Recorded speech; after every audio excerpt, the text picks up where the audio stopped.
മത്തങ്ങ കുരു ഡെയിലി നമ്മൾ കഴിക്കുന്നത് എന്തുകൊണ്ടും അത്യുത്തമമാണ്.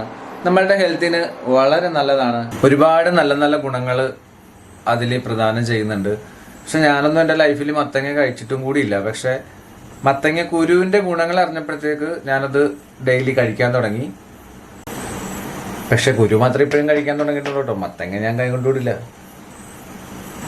നമുക്കിത് പച്ചക്കും കഴിക്കാം, അല്ലെങ്കിൽ അത് ഡ്രൈ ആയിട്ടും കഴിക്കാം. പച്ചക്ക് കഴിക്കാൻ കുറച്ച് മടുപ്പായിരിക്കും. ഡ്രൈ ആയി കഴിഞ്ഞാൽ നമ്മൾ ഗോതമ്പൊക്കെ വറുത്ത് കഴിച്ചിട്ടുണ്ടോ? അതുപോലത്തെ ഒരു ടേസ്റ്റാണ്.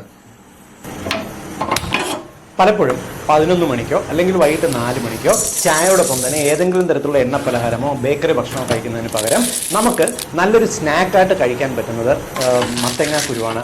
മത്തങ്ങ കുരുവിൻ്റെ പ്രത്യേകത എന്ന് പറയുന്നത് നമ്മുടെ ശരീരത്തിനകത്ത് നമുക്കുണ്ടാകുന്ന പലവിധ രോഗങ്ങളെയും ചെറുക്കാൻ കഴിവുണ്ട്. പ്രത്യേകിച്ച് ഏറ്റവും കൂടുതൽ മെഗ്നീഷ്യം അടങ്ങിയിട്ടുള്ള ഒരു ഭക്ഷണ വിഭാഗത്തിൽ പെടുന്നത് കൊണ്ട് തന്നെ ഒരു ചെറിയ ഒരു പിടി നിങ്ങൾ മത്തങ്ങ കുരു ഒരു ദിവസം ഏതെങ്കിലും ഒരു സമയത്ത് കഴിക്കുക. ഇത് ആഴ്ചയിൽ ഒരു 3-4 ദിവസം കഴിക്കുന്നത് നല്ലതാണ്. ഇതിൻ്റെ ഏറ്റവും വലിയ പ്രത്യേകത നമ്മുടെ എല്ലുകൾക്ക്, നമ്മുടെ ജോയിൻസിനും നമ്മുടെ ശരീരത്തിനുണ്ടാകുന്ന ഇൻഫ്ലമേഷനെ കുറയ്ക്കുന്നതിന് ഏറ്റവും കഴിവുള്ള ഭക്ഷണമാണിത്.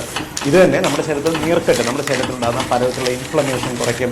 നമ്മുടെ ബ്ലഡ് വെസൽ ഡിസീസ് കുറയ്ക്കാൻ സഹായിക്കും. രക്തക്കുഴലിനകത്തുള്ള ഇൻഫ്ലമേഷൻ കുറയുന്നുണ്ട്. നിങ്ങളുടെ രക്തസമ്മർദ്ദം കുറയും, ജോയിൻസിൻ്റെ പെയിൻ കുറയും, നീർക്കെട്ട് കുറയും, അമിതമായിട്ടുള്ള ടെൻഷൻ, ഡിപ്രഷൻ, ആങ്സൈറ്റി എന്നിവ ഒന്നും കുറയാനായിട്ട് സഹായിക്കും. നിങ്ങളുടെ ഉറക്കം ഇമ്പ്രൂവ് ചെയ്യുന്നതിന് സഹായിക്കും. ഒരുപാട് പേർക്ക് ഇൻഫർമേഷൻ ഉപകാരപ്പെടും. എല്ലാവർക്കും വേണ്ടി ഒന്ന് ഷെയർ ചെയ്തു.